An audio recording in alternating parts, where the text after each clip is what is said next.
आम्हाला वाटलेला आरोग्यमंत्री आपल्या जिल्ह्याचा आहे, आमच्यासाठी काहीतरी करेल. एकदा सोडून 10 वेळा पदरचं पैसे घालून मी गाडीला पेट्रोल टाकून त्यांच्या पूर्ण गावापर्यंत जाऊन आले. त्या बाबांना काय माझा एकही अर्ज सिरियस घेतला नाही, त्याच्यावर काय काम केलं नाही. खूप कॉम्प्लिकेशन मधनं जातात. लोकांना दिसायला एक एक आमच्यात म्हणजे खूप सुंदर वाटतात लोक, म्हणतात त्याला काय बाई झक मारती, पण नाही हो, त्याच्या मागं कष्ट आहे. गरिमागृह संकल्पना आत्ता आली. संपूर्ण महाराष्ट्रात 3च गरिमागृह, ते पण फक्त मुंबईत. तर खेड्यात राहणाऱ्यानं काय करायचं? तो व्यक्ती त्याच्यावर हात उचलतो. कोल्हापुरात मी ओपन चॅलेंज देते, ज्यांना वाटतं ना की तृतीयपंथीने भीक मागू नये त्यांना माझ्यापासून सुरुवात करावी. मला जॉब देऊन दाखवा, मी काम करते, मला पाहिजे तेवढी सॅलरी, माझ्या स्किलच्या अकॉर्डिंग, माझ्या एज्युकेशनच्या अकॉर्डिंग, बघू मग. पण समाजात तुमच्या कम्युनिटीविषयी अनेक समज गैरसमज दोन्ही म्हणते बरं का, समज गैरसमज दोन्ही आहेत. तर मग काही अशा गोष्टी, असे प्रश्न आहेत माझे जे खूप कॅज्युअली पडतात सहज. तर ट्रान्सजेंडरला पिरियड्स होतात का? मध्यंतरी जे सोशल मीडियावर व्हिडिओज व्हायरल झाले, तर त्याचं सायंटिफिकली कारण काय? आता मला माहिती आहे, मी कम्युनिटीच्या लोकांना हे करते की कृपया त्यांनी कोणी याच्यावरती मला ट्रोल करू नये किंवा काय करू नये, कारण हा ऑब्व्हियसली सगळ्यांना प्रश्न आहे. काय काय वेळेला एक प्रसिद्धीची ही असते, त्याच्यातून काही काही जण म्हणजे आमच्यातले सुद्धा सांगतात की मला पिरियड्स येतात म्हणून. राहिली दुसरी गोष्ट, मला वाटतं की याचं मूळ कारण असं आहे की जे आपण ट्रान्समेन कॅटेगरीतले लोक म्हणतो, जे फिमेल टू मेल होतात ट्रान्सजेंडर, त्यांच्या थोड्याशा सर्जरीज कॉम्प्लिकेटेड असतात, त्या मोस्ट ऑफ ऑल अफोर्डेबल पण नसतात आणि खूप कॉस्टली असतात आणि त्याचे सक्सेस रेटसुद्धा खूप कमी असतो. त्याचसोबत ते लोक हार्मोन्स वगैरे घेऊन इतके चेंजेस होतात की मी एकदा प्रेमातच पडते त्यांना पाहिल्यानंतर. खूप छान दिसतात, मला खूप आवडतात ट्रान्समेन जसं दिसण्यातून. तर कुठेतरी मला वाटतं की बाबा त्यांचे काहीतरी, ते कधीतरी कोणी ऐकलं असेल की बाबा त्यांचे होतात पिरियड्स वगैरे, ॲक्च्युली ते बायोलॉजिकली फिमेल टू मेलच होत असतील ना. तर त्यांच्या ह्याच्यातून त्यांचे जर ते कोणी जर अंडरगोन सर्जरी अजून गेलेले नसतील तर कदाचित त्यांचं ते जे युट्रस आहे ते जर रिमूव्ह केलं नसेल तर ते ऑब्व्हियसली होत असणार आहे. तर मला वाटतं की त्याचा अपभ्रंश हा पूर्ण समुदायाला धरला, मग त्यामध्ये आम्ही पण ओढलं गेलो. म्हणजे ज्या समाज व्यवस्थेमध्ये ज्या रूढी परंपरा किंवा ज्या व्यक्तींना तुम्ही ॲक्सेप्ट करू शकत नाही, ज्या गोष्टी समाज पचवू शकत नाही, अशा गोष्टींबाबत स्टेरिओटाईप या समाजामध्ये निर्माण केला जातो आणि ते कोणाला कोणाशी जोडलं जातं. आता ही ट्रान्समेन कन्सेप्ट मला तर वाटत नाही कोणा लोकांना माहितीच आहे. आमच्या सामाजिक न्याय विभागातल्या कितल्या अधिकाऱ्यांना माहिती आहे ट्रान्समेन म्हणजे काय, तेही मला माहिती आहे चांगलंच, की ते खूप जणांना माहिती नाही आहे. तर असं मला वाटतं की ते कुठंतरी आमच्याशी जोडलं गेलं. आता कोणाचे होत असेल तर तो वेगळा भाग आहे, त्याला मी काय सांगू शकत नाही. जर आमच्या कोणाला आमच्यात होत असतील तर, पण माझ्या माहितीप्रमाणे तर मला वाटत नाही की ते मेडिकली आणि बायोलॉजिकली पॉसिबल आहे. कोणाचं होत असेल तर आय रिअली ॲप्रिशिएट हर, की कॉंग्रॅच्युलेशन्स तिला त्याच्यासाठी. बाकीचं मला वाटतं की असं त्याच, मला वाटतं की त्या कम्युनिटीचं आमच्याकडं कदाचित म्हणजे आपल्याच ती कम्युनिटी आहे ट्रान्समेनची, तर त्यांचंच आपल्याकडे ते कुठंतरी स्टेरिओटाईपच्या माध्यमातून आलं. ठीक आहे.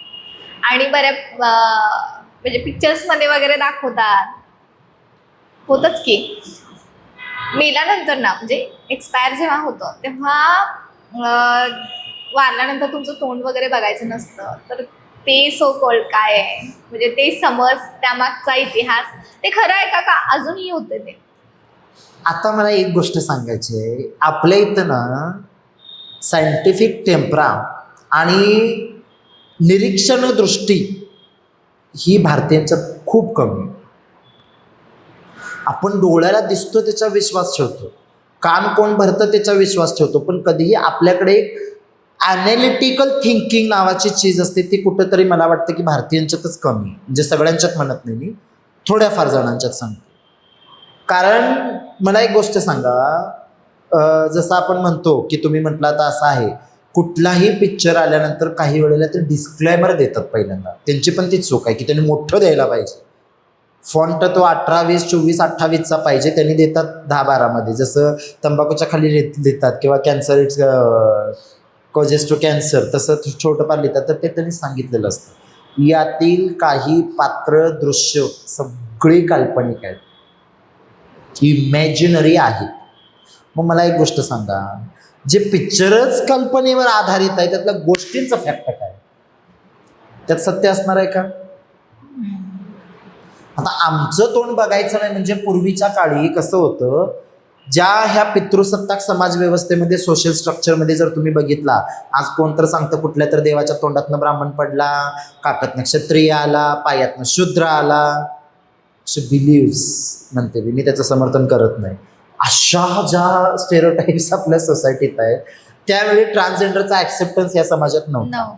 मुघलकालीन शासन व्यवस्थेमध्ये तृतीयपंथीयांना गोल्डन डेज होते. ख्वाजा सराय म्हणून आम्हा लोकांना राणींच्या सेवेला ठेवलं जायचं, संरक्षणाला असायचं. ब्रिटिशकालीन शासन व्यवस्थेने कलम 377 आणला आणि आमचं ते सगळं हे केलं, म्हणजे आमच्यावरती बंधनं लादलीत आणि आम्हाला दाबायचा प्रयत्न केला. तर तसं मला वाटतं की त्यावेळेला कुठेतरी माझ्या समुदायाला जगण्यासाठीच कुठं आधार नव्हता, पुरायला जागा कोण. जिथं जगायला देत नाहीत माणसं तिथं पुरायला काय देणार आहे. मग त्यावेळेला प्रत्येक समाजाचं वेगवेगळं ते दफनभूम्या होत्या, त्यांचं प्रत्येक कोणा ज्यांचं नाही त्यांनी स्वतःच्या रानात पुरत होते. तर मला वाटतं की कुठेतरी आमच्या लोकांना त्यावेळेला स्पेस नव्हता. त्याच्यामुळे मला वाटतं की अंत्ययात्रा रात्रीची काढली जायची, कोण लोकच येत नव्हते त्यावेळेला. सोशल इन्क्लुजन इतकं नव्हतं. आता तर येतात भरपूर, खूप भारी वाटतं मला की खूप लोक येतात. तर त्यावेळेला काही असं नव्हतं, त्याच्यामुळे कदाचित आमचे लोक रात्रीचं घेऊन जात होते. मग त्याच्यासोबत लगेच लोकांनी जोडून टाकलं. त्याचं तोंड बघायचं नसतं, बघितलं की श्रीमंत होतो. मग मी म्हणते कोण झालं की मी तुला बोलवते बाबा, करोडपती हो, मला निम्मा दे. है ना. अजून पण होतं काय? अजून नाही आहे तसं काय, मला वाटत नाही की आहे ऑलरेडी. कारण मी तर इतक्या मैता केल्या तर आम्ही कधी नाही. दिवसा वारलं तर दिवसा, रात्री वारलं तर रात्री. म्हणजे हा एक गैरसमजच. मला वाटतं की कुठंतरी त्यावेळेच्या त्या समाज व्यवस्थेमध्ये जो ऍक्सेप्टन्स नव्हता, त्यावेळेला मला वाटतं की त्याच्या माध्यमातून कुठेतरी हे आलं असेल की बाबा जागा नाही, रात्रीच जायचं का लोकांना कळू नये म्हणून. त्यावेळेला कुठे पॉप्युलेशन होती, इनविन बोटावर मोजण्या इतकेच लोक होते समाजाचे.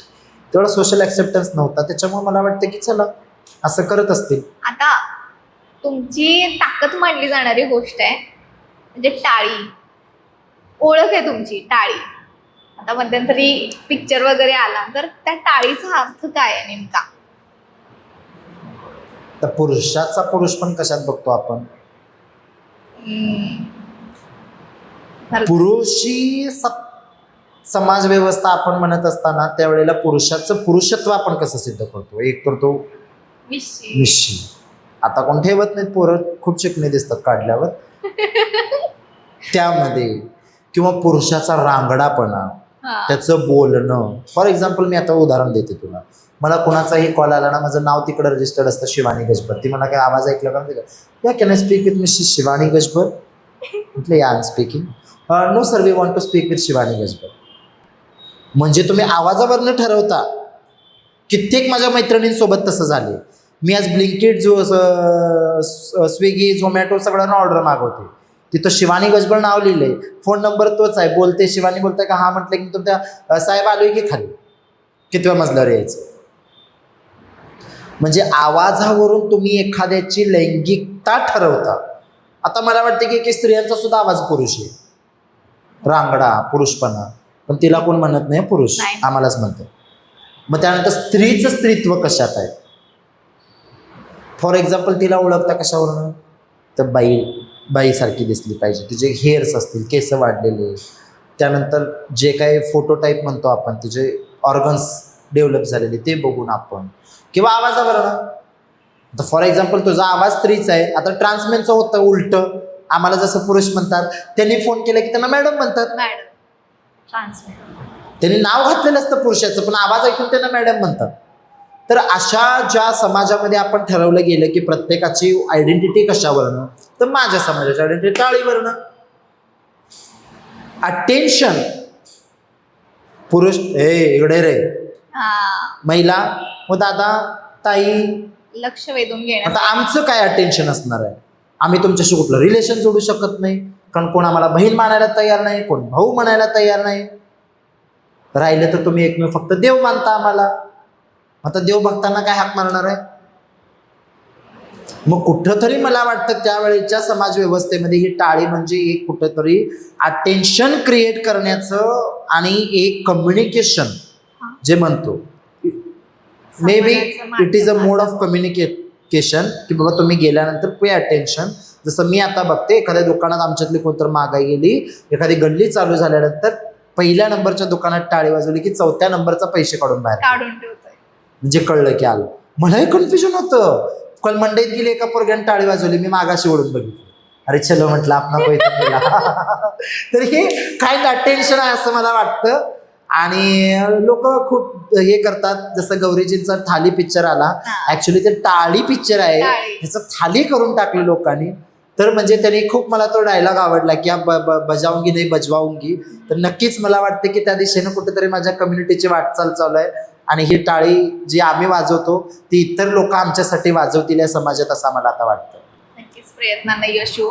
आता जे तुम्ही मगाशी मला म्हणाला गुरु शिष्य परंपरा, तुमचे गुरु वगैरे म्हणाला, तर ते गुरु शिष्य परंपरा काय आहे, की म्हणजे त्यामध्ये तुम्ही गुरुला आई वगैरे मानता, तिथं कम्फर्ट झोन असतो तुमचा, तर ती त्याचा इतिहास काय आहे, ती कशी काय रुजू झाली परंपरा? मी मगाशी जसं बोलली की ज्या वेळेला आपण घरातून बाहेर पडतो, फॉर एक्झाम्पल आज तू असशील, इतर आपले फ्रेंड्स असतील, माझे फ्रेंड्स, तर we are living in a family as a human being obviously. तर ज्या वेळेला या घरात राहत असताना, म्हणजे समाज व्यवस्थेमध्ये आपल्या ते कुटुंब नावाची संकल्पना आहे. या कुटुंब नावाच्या संकल्पनेमध्ये आई वडील, काका काकी, मामा मामी, दादा दादी, चाचा चाची जे कोणी असतील, प्रत्येकाचे असतात ऑब्वियसली. तर ह्या कुटुंब व्यवस्थेमध्ये ज्यावेळेला आपण राहतो त्यावेळेला आपल्याला एक सवय लागून गेली. कारण आपण एक म्हणजे ह्युमन बिईंग हा डोमेस्टिक ॲनिमल आहे, म्हणजे सामाजिक प्राणी आहोत आपण. आपण समाज सोडून नाही राहू शकत. मग आमच्यातल्या लोकांवरती ज्यावेळेला फॅमिली ॲक्सेप्ट करत नाही, घरचेच हॅरॅसमेंट करतात. मग मी आता घरातनं बाहेर पडली. माझं वय वर्ष may B I will be 18+ असेल, कदाचित त्याच्या आतले असेल, कदाचित 20+ असेल, कदाचित मी 25च्या पुढचे असेल. एज डझंट मॅटर, कारण कुणाला कुठल्या वयामध्ये कळलं आपली लिंग ओळख काय सांगता येत नाही. आता फॉर एक्झाम्पल माझ्याकडे एक एक्झाम्पल, त्यांचं सगळं झालंय, आता वय वर्ष त्यांचं 45-50 आहे, त्यांना आत्ता वाटतं की मी लेस्बियन आहे. हां हां, मग कुठल्याही वयात येऊ शकतं. मग त्या वयात ह्या ज्या सोशल स्ट्रक्चर म्हणतो आपण, कुटुंब व्यवस्था, त्या व्यवस्थेतून तुम्ही बाहेर पडता. गरिमागृह संकल्पना आत्ता आली. संपूर्ण महाराष्ट्रात 3च गरिमागृह, ते पण फक्त मुंबईत. तर खेड्यात राहणाऱ्यानं काय करायचं? मुंबईला जायचेच पैसे नसेल तर गरिमागृहात राहणार कसे?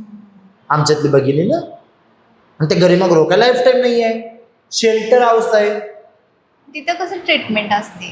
मग ते आपण जाऊ पुढं. आता मी तुला एक हे सांगायला लागली की मग तिथं तुम्ही तात्पुरतं राहू शकता. मग मला एक गोष्ट सांग, मी या समाजामध्ये बाहेर पडली, जशी आता एखादी महिला नवऱ्यानं काय तर हॅरेसमेंट केली तर माहेरला जाते, माहेरात काय झालं की नवऱ्याकडे येते, नाही झालं आता बॉयफ्रेंडकडे जातात किंवा पळून जातात त्याला घेऊनच डायरेक्ट. टेन्शनच नाही, जर राहायची सोय होती, खायची सोय होती.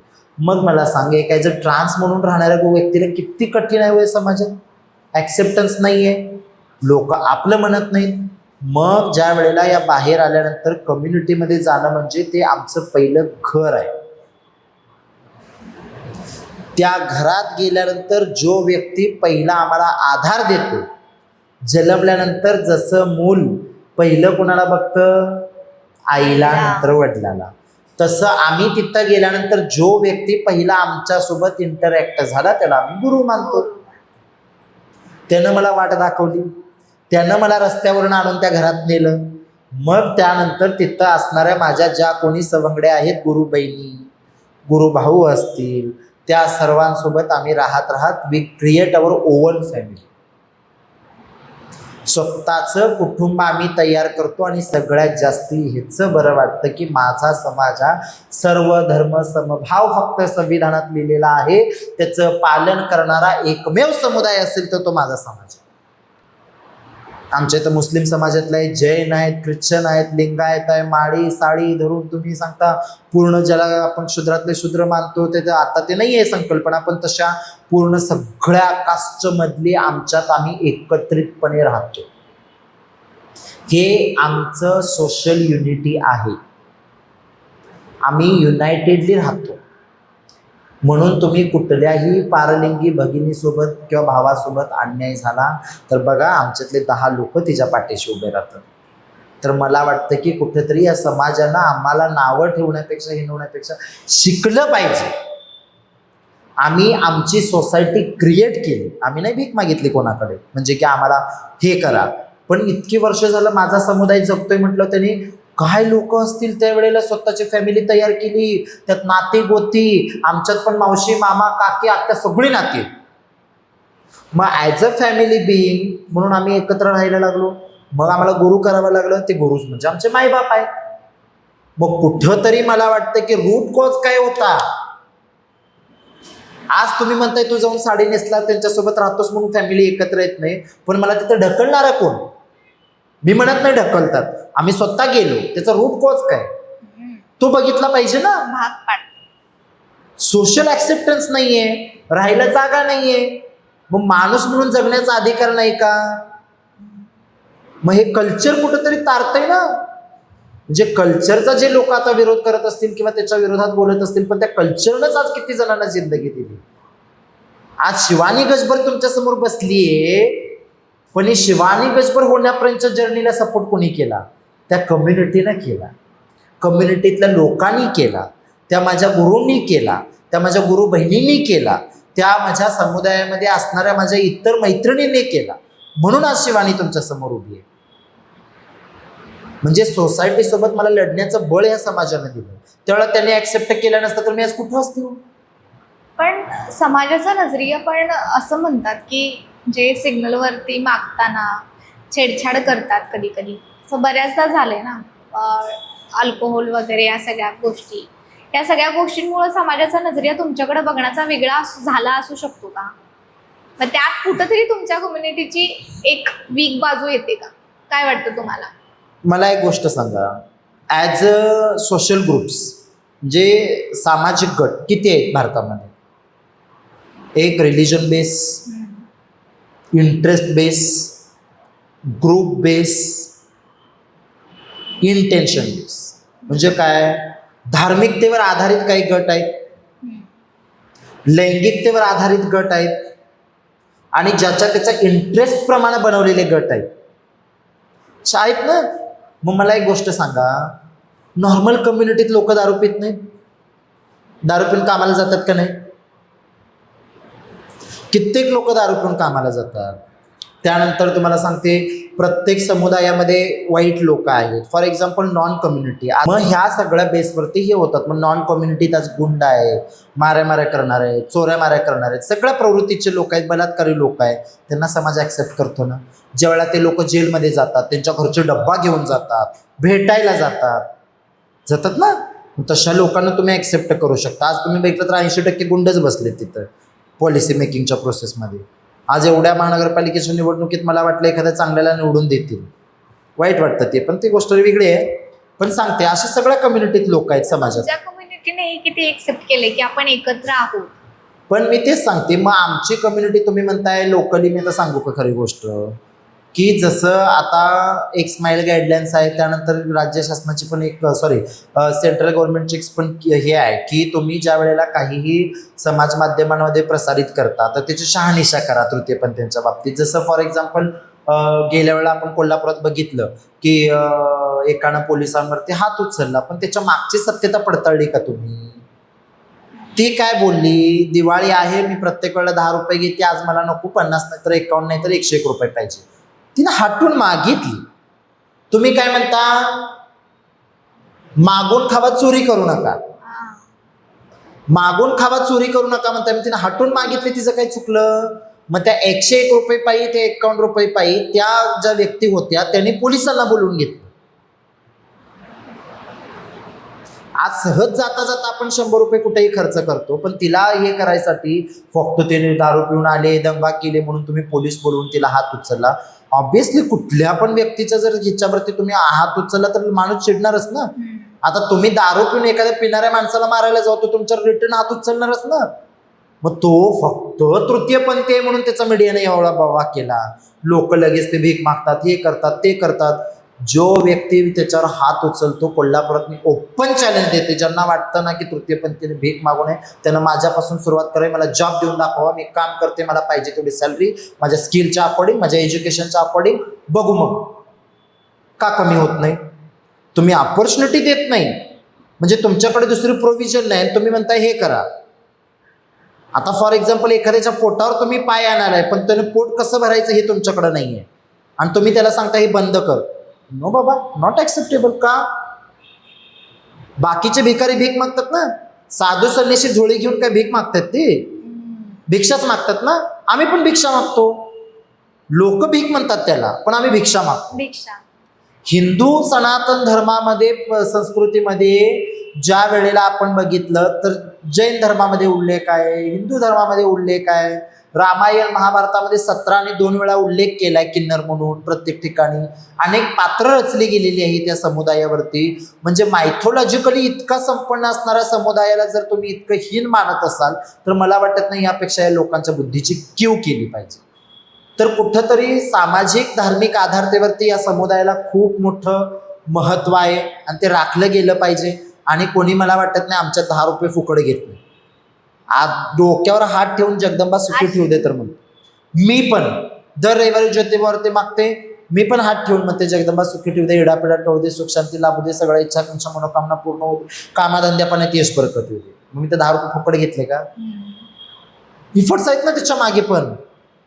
मला वाटतं की ह्याचा विचार कुठेतरी लोकांनी केला पाहिजे. जे काय पसरलं जातं, अहो मला एक गोष्ट सांगा, तुम्हाला बोलायचं आहे ना, एक काम करा, तुम्ही क्रिटिसाइज करण्यापेक्षा त्यांच्यासोबत 1-2 मिनटं जावा, गप्पा मारा, त्यांना कब्बर चहा पाजा, उन्हाळा असेल तर सरबत पाजा. ताई कशी आहेस, तुला काय वाटतंय, कुठं राहते, काय करते, बाई फॅमिली कशी आहे तुझी, बोलून बघा. त्या 10 रुपये सोबत एखादी कॅडबरी घेऊन जावा. कॅडबरीचा तर अर्थ वेगळा लावतात लोक. काहीतरी तुम्हाला वाटलं तर सोबत एखादं तिला काय तर खायला नेऊन द्या, परत 10 रुपये द्या. किती आनंद वाटतो. इन्क्लुसिव्हली पुढच्या वेळेला ते पैसे पण घेणार नाही तुमच्याकडं, खरं बोलत बस म्हणाल 10 मिनिटं. कारण आमची लोक पैशाची भूक केलेली नाहीत, प्रेमाची भूक केलेली आहे. ते प्रेम मिळवण्यासाठी पैसा मिळवायला पाहिजे. ॲज अ ह्युमन बिईंग म्हणून जन्माला आल्यानंतर प्रत्येकाचं ते कर्तव्य आहे ह्या पृथ्वी तलावर. तुम्ही अन्न वस्त्र निवारा म्हणता, बरोबर आहे, माणसाच्या मूलभूत गरजा. पण त्या मूलभूत गरजा कधी पूर्ण होणार? पैसे असतील तर ना. आता सिग्नलवरती वगैरे मागता तुम्ही, तर अंदाजे किती रोजचे पैसे गोळा होतात? हे बघा, आता ते देणाऱ्यांच्यावर डिपेंड आहे. आता ते म्हणतात ना, पोरग्याला वय आणि पोरगीला वय आणि पोरग्याला पगार विचारायचं नसतं. आता दोन्ही पण आम्हाला लागू होतं. दोन्ही पण लागू होतं. मग एवढा म्हणजे तुम्ही स्वतःला स्त्री समजता, स्त्रीची शरीर रचना वगैरे, तर मग एवढा मेकअप का करायचा? हे बघ, मी एक सांगू का तुला, ब्युटी जे मी आता ॲक्च्युली मी ह्या गोष्टीला क्रिटिसाइज करते. म्हणजे भारताचा जर तुम्ही जिओग्राफिकल एरिया पाहिला, जिओग्राफिकल कंडिशन पाहिली भारताची, तर आपल्या इथं मोस्ट ऑफ लोक काळी सावळी जन्माला येतात. एक्सेप्शनल केसेसमध्ये एसीत जन्माला येणारे गोरे होतात.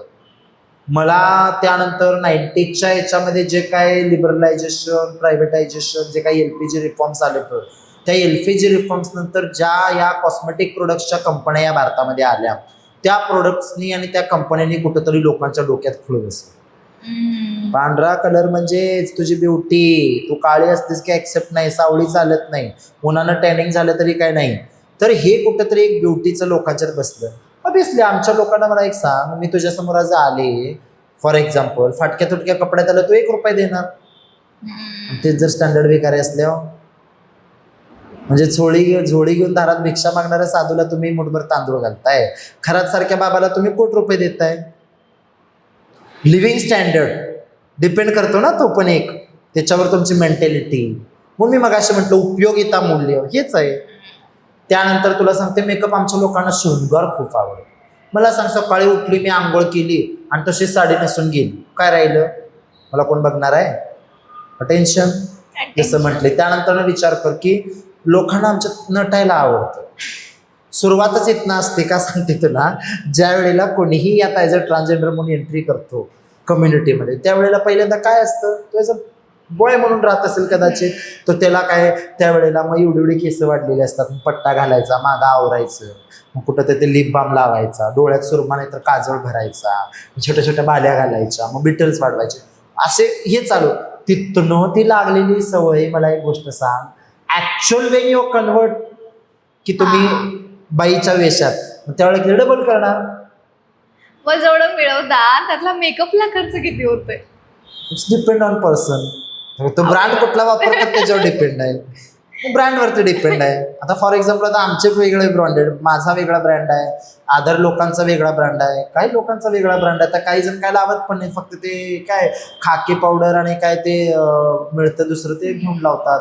आता काही लोक आमचे प्रोफेशनल मेकअप करतात, जसं फॉर एक्झाम्पल टोनर लावतात, प्रायमर लावतात, मॉइश्चरायझर लावतात, सनस्क्रीन लावतात, मग त्याच्यावर कन्सिलर लावतात, मग फाउंडेशनचा लेअर, मग पावडरचा लेअर, मग आयलायनर.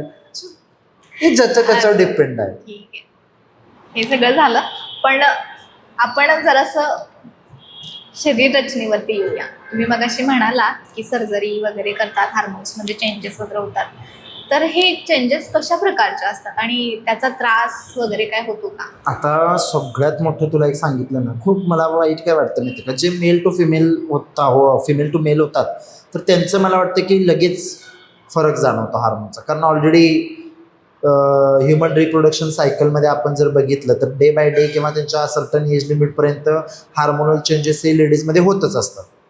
इस्ट्रोजनची लेवल वाढणे असेल, त्यांच्या हार्मोन्स हे होणं असतील. पण आमच्या ज्या वेळेला कम्युनिटीला आपण बघतो जे मेल टू फिमेल होतं, तर त्यांच्यामध्ये आपण मोस्टली पुरुषांच्यात हार्मोनल चेंजेस काय होत नाही. मला वाटतं की 21 एजपर्यंत एक पुरुषत्वाचं जे काय आहे त्याचं वेल डेव्हलप होतं तोपर्यंत. ते काही एवढ्या मोठ्या लेवलचे हार्मोनल चेंजेस नसतात, मायनर असतात ते फक्त. म्हणजे काही ग्लँड्स आतमध्ये हे होतात. तर त्याच्यातनं मला वाटतं की ज्या वेळेला हार्मोन थेरपी चालू करायला लागते, फर्स्ट ऑफ ऑल म्हणजे खूप त्रास होतो. You feel irritation. त्यानंतर दुसरी गोष्ट तुला सांगते, हार्मोन चेंजेसमुळे तुमच्या बॉडीत सडनली चेंजेस झाल्यामुळे बॉडी ते ॲक्सेप्ट करत नाही. मग तुमचा मेंटल स्ट्रेस येतो, डोकंदुखी असेल, झोप न लागणं, जे प्रेशर येतं, माणूस चिडचिडपणा चालू करतो. ज्यावेळेला तुमच्या डोक्यावर प्रेशर आल्यानंतर तुम्ही ऑब्विसली चिडचिडपणा करता, तर ते एक होतं. त्यानंतर तुला सांगते सडन चेंजेसमुळं व्हायटॅमिन्स, मिनरल्स, बॉडी इसेन्शियल जे काय आहे बॉडी कंपोनंट्स त्यांची कमतरता होते. त्याच्यामुळे त्यांना हेल्दी डाएट खावा लागतो, त्यांना प्रोटीन बॅलन्स करावा लागतो, विटॅमिन्स बॅलन्स करावे लागतात. त्याच्यासाठी पुन्हा डॉक्टर टॅबलेट देतात. त्या सगळ्या गोळ्यांचा परिणाम होऊ नये म्हणून पुन्हा पित्ताच्या गोळ्या खायला लागतात. तर असे म्हणजे खूप खूप खूप कॉम्प्लिकेशनमधनं जातात. लोकांना दिसायला एक एक आमच्यात म्हणजे खूप सुंदर वाटतात. लोक म्हणतात त्याला काय बाई झक मारते, पण नाही हो, त्याच्या मागं कष्ट आहे. कुठलीही बिल्डिंग बांधताना पाया काढण्यापासून त्याला कलर करण्यापर्यंत त्याच्या मागचं जे आर्ट किंवा डिझायनिंग करण्याचं जे एफर्ट्स आहे ते कोणी बघत नाही. फॉर एक्झाम्पल एखाद्यानं घर जरी विकत घेतलं, बाई केवढं मोठं घर घेतलं, पण त्यानं लोन करून घेतले का कॅश घेतले हे तुला माहिती आहे का? त्याच्यासाठी किती दागिनं घाण ठेवले हे तुला माहिती आहे का? त्याच्या मागे त्यांनी किती रक्ताचं पाणी केलं माहिती आहे का? तसं कुठंतरी या हार्मोनल थेरपीज किंवा सर्जिकल प्रोसिजरमधनं जात असताना प्रत्येक ट्रान्सला खूप भोगावं लागतं. आणि ते सगळं भोगून मग ह्याच्यात येणं म्हणजे सोपं नसतं. मग ते कुठंतरी चेंजेस होऊन मग ते हे होतं, मग ते ऑब्विसली एक्सप्रेस करणार बाहेर, लोकांना दाखवणार. मग लोक म्हणते त्यांच्याकडं निम्मी न्यूडिटी असते. ते होतं, कष्टातून काहीतरी मिळवल्यानंतर लोकांना दाखवणं म्हणजे शो ऑफ करणं हे प्रत्येकाला वाटतं. तर डिपेंड्स ऑन पर्सन की कोण दाखवतो कोण दाखवत नाही. आता आपण एवढं फिजिकली बोलतोच आहे, तर मग लग्न करू वाटतं का? आणि असं वाटलं तरी सुद्धा त्याच्या पार्टनरकडून आपल्या आदर आणि प्रेम मिळू शकतं का, मिळतं का? पर्सनली विचारतेस का कम्युनिटीला? ओव्हरऑल तुम्ही स्वतःचं पण सांगा, कम्युनिटीचं पण सांगा. स्वतःचं म्हणजे मला पहिला वाटत नव्हतं की लग्न करावं किंवा काय करावं, पण आता वाटतं मला की कोणीतरी पार्टनर माझ्या लाईफमध्ये असला पाहिजे. पण खूप कंटाळली मी पण एकटेपणाला. 7वीपासून मला वाटलं की आता 2010, 20, 24, 15-16 वर्ष झाली मी एकटी राहते. आता मी कंटाळले सगळ्या गोष्टीला. मला वाटतं पार्टनर असावा, पण आपण काय असेल ते पण प्रॉब्लेम जिथं शेअर करू समाज शकतो. तुम्ही एक माणूस आहात हे एक्सेप्ट करत नाही, तिथं असा पार्टनर कसा आहेत, शोधा? आपल्याकडे भरपूर उदाहरणं आहे. पुण्यामध्ये आमची जोया म्हणून आहे, ती पार्टनरसोबत राहते. शिवलक्ष्मी आहे म्हणून आहेत महामंडलेश्वर, त्या त्यांच्या पार्टनरसोबत राहतात. आज आणखी ह्याच्या पलीकडे जाऊन मी तुला एक उदाहरण देते. ते गाव आहे कर्नाटकात. आमचे एक आहे त्यात पारलिंगी भगिनी, म्हणजे त्या गुरु समान आहेत आम्हाला. जवळजवळ त्यांचं वय वर्ष 60 गाठत आलं. त्यांनी ज्या पार्टनरसोबत होते तो बॉयफ्रेंड सध्या या जगात नाही आहे. वारूनच जवळजवळ त्याला 20-25 वर्ष झाले. पण त्याची ती असणारी जी बायोलॉजिकली जे फिमेल बायको आहे, ती पोरं आहेत, हिला सुद्धा आपल्या फॅमिलीचा पार्ट मानतात आणि तिला आई म्हणूनच बोलवतात आणि त्यानं सुद्धा जाताना तिच्या नावानं ती असणारी सगळी प्रॉपर्टी तिला देऊन गेल्या. त्यामुळं शेवटी घरातले पण तिच्याशी बोलतात चांगलं, तिच्याशिवाय घरात काही निर्णय होत नाहीत, काही नाही. म्हणजे ज्या काळात सोशल ॲक्सेप्टन्स नव्हता, सोशल मीडिया नव्हता, त्यावेळेला पण असे प्रकरणं घडलेत. फक्त इतकंच की त्यांनी बाहेर आणलं, त्याला एवढी पब्लिसिटी जेवढी मिळावी तेवढी मिळाली नाही. आता पण होतात, आता अनेक जण रिलेशन्समध्ये राहतात, सोशल स्टिग्मामुळे लोक बाहेर येत नाही. मला वाटतं की कोणी असेल त्याने धाडसानं बाहेर हा यावं. म्हणजे एक्सेप्टन्स नाहीये तसा. पण ते कसं आहे माहिती आहे का, त्यांना काय वाटतं मग हिच्या संघ करून का उपयोग आहे, पोरं देणार आहे काय, आता पोरं काढून तर उपयोग काय. वर्ल्ड पॉप्युलेशनमध्ये 1 नंबरला गेले आपण. लोकसंख्येचा भार घनत्व जे पर स्क्वेअर मीटर एरिया आहे भारतामध्ये बघितला तर तुम्ही कित्येक पटीनं आपण पुढे गेलो. म्हणजे डेन्स पॉप्युलेशन आपल्या इथे झालेली आहे. मग मी म्हणते आम्ही हे करून बायोलॉजिकली तो एखाद्या पोरगीशी लग्न करून पोरं काढून कशाला हे धरणीला भार. वंशाचा दिवाच वाढवायचा तर कितीतरी ऑर्फन पोरं आहेत या जगामध्ये ज्यांना पालकत्व नाही आहे, त्यांना स्वीकारा ना. सामाजिक बांधिलकी काय, एखाद्याचा स्वीकार करणं. मग का नाही ते पोरं असू शकत. बायोलॉजिकली माझ्या पोटातनं जन्माला आला तरच तो पोरगा माझा का पोरगी माझी.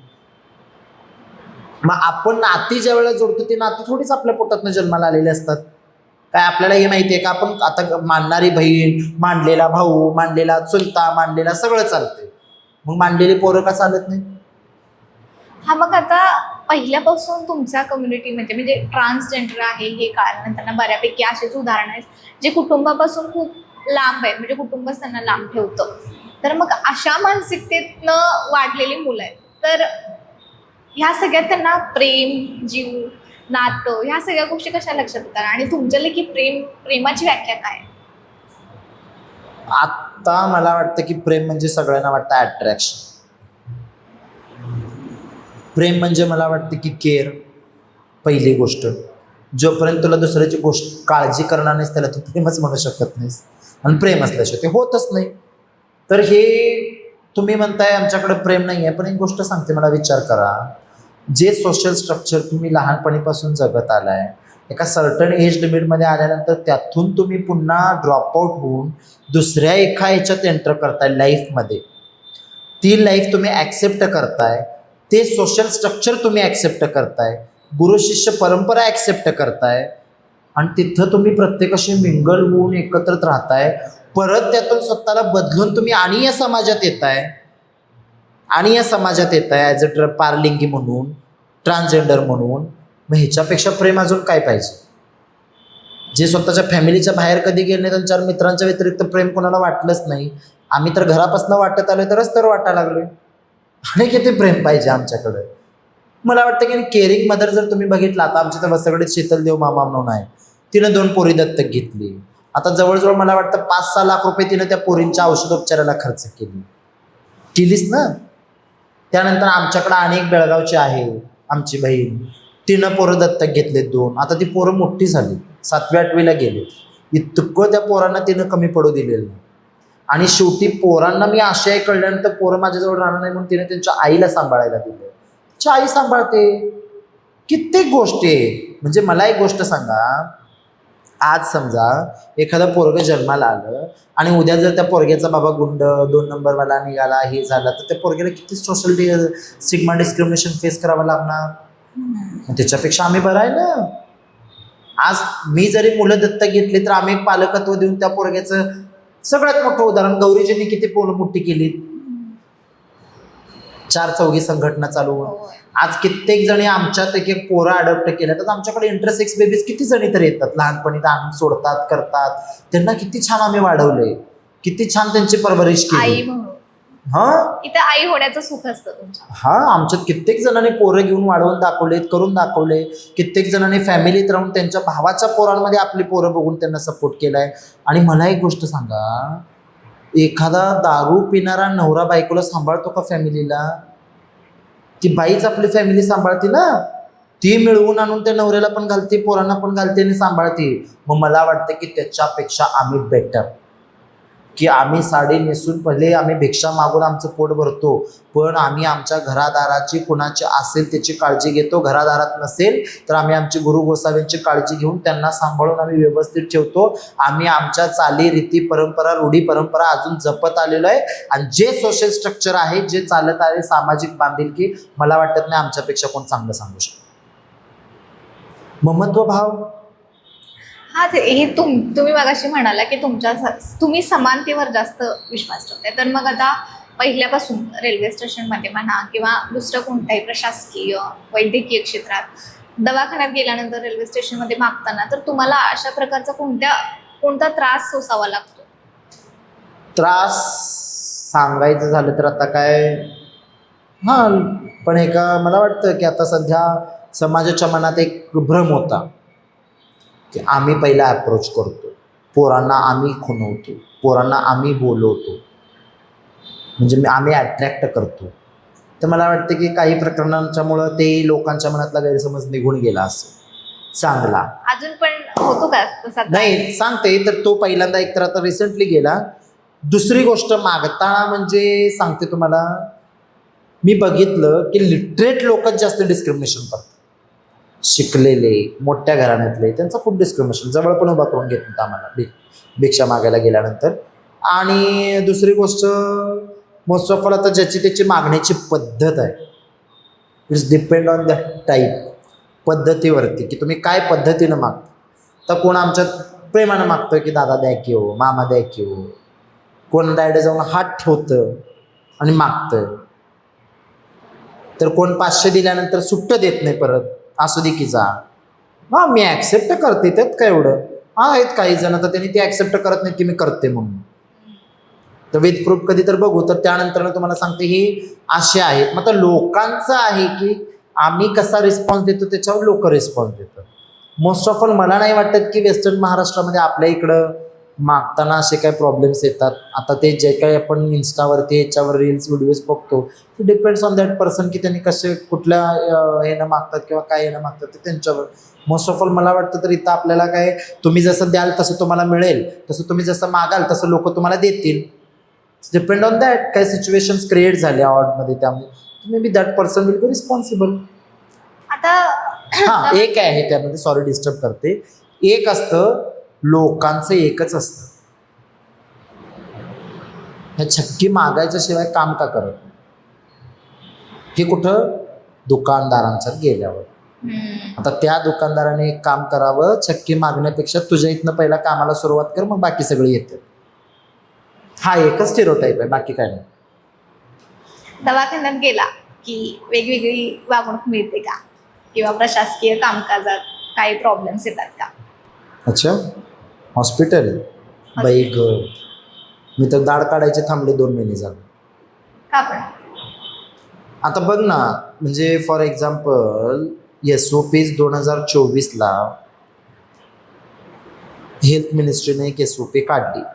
आता आपल्या इथलं एक स्ट्रक्चर पण आहे ग, प्रशासन जबाबदार. काय माहिती आहे का, की आम्हाला जेंडर आयडेंटिटी डिसऑर्डर म्हणजे GIDचं सर्टिफिकेट जे पहिलं स्टेप असते ते कसं द्यावं, त्याची प्रोसेस काय असली पाहिजे, हार्मोन रिप्लेसमेंट थेरपीची ट्रीटमेंट कशी द्यावी, त्याची प्रोसेस काय असेल, त्याचे सर्टिफिकेट्स कसे द्यावे, ते सर्टिफिकेटचा नमुना असेल.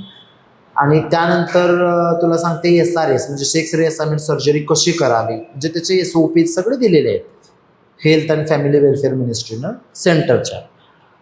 अजूनही ते कोणाला माहिती नाही. तृतीयपंथी धोरण 11 मार्च 2024 लागू झालं, कोणालाही माहिती नाही. तृतीयपंथी कायदा लागू झालेला आहे, त्यात स्पष्ट सांगितलं आहे अँटो सर्व्हिलन्स रेट्रो सर्व्हिलन्स हे बांधले पाहिजे ट्रान्सजेंडर्सना, जे हे आहेत त्यांच्या केअरसाठी.